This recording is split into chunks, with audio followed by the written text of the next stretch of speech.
everybody was going off, about this interview with Tyla and how she, ignored Charlamagne's question. And, it resounded, because she ended up running to Instagram with a response. Okay. So the next day she gets on Instagram and she puts this in her story. Again, same methodology, right? She didn't put it on her page as a permanent post. She puts it on her story that she knows is going to be deleted after 24 hours. And this is what she said. And I quote, "You guys," oh no, "yo guys," I don't know if that's you or yo, I don't know. Anyway, she says, quote, "Never denied my blackness. I don't know where that came from. I'm mixed with Black, Zulu, Irish, Mauritian, Indian, and colored. In South Africa, I would be classified as a colored woman, and other places I would be classified as a Black woman. Race is classified differently in different parts of the world. I don't expect to be identified as colored outside of South Africa by anyone not comfortable doing so, because I understand the weight of that word outside of South Africa. But to close this conversation," okay, so she letting you know, like, no, boo, I'm writing this because we ending this now. She wants to shut it down. She's not writing this because she wants to explain anything and open up a dialogue. She wants to shut the dialogue down. She writes, to close this conversation, "I'm both colored in South Africa and a Black woman, ... As a woman for the culture, it's and, not or." End quote. So you mean to tell me all these months that we've been having this debate about whether or not Tyla is Black, whether or not Tyla is colored, whether or not Tyla claims Blackness, you didn't say now one of these words.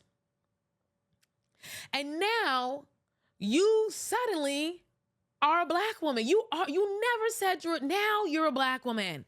You told us you were colored. Your people, all your South African fans came with their fangs to tell us that you were colored. And now suddenly I'm Black. It's not an and, it's not an or, it's an and. Oh, it is?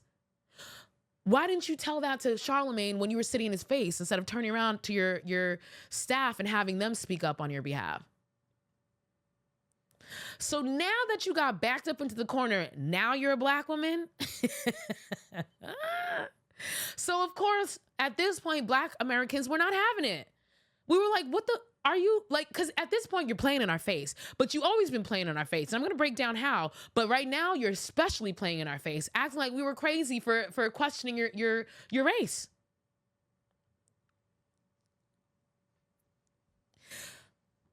And so after she says this, people went off, like I said. They were like I said, they were just like, what the hell? Like, why didn't you say this before? Why are you now suddenly a Black girl when you didn't want to claim it before? What the hell? And so to add more fuel to the fire, Charlamagne, a few days later, went on a podcast and gave us the behind the scenes details, where he explained that when Tyla showed up for her interview at the Breakfast Club, there were several questions that her team said were off limits.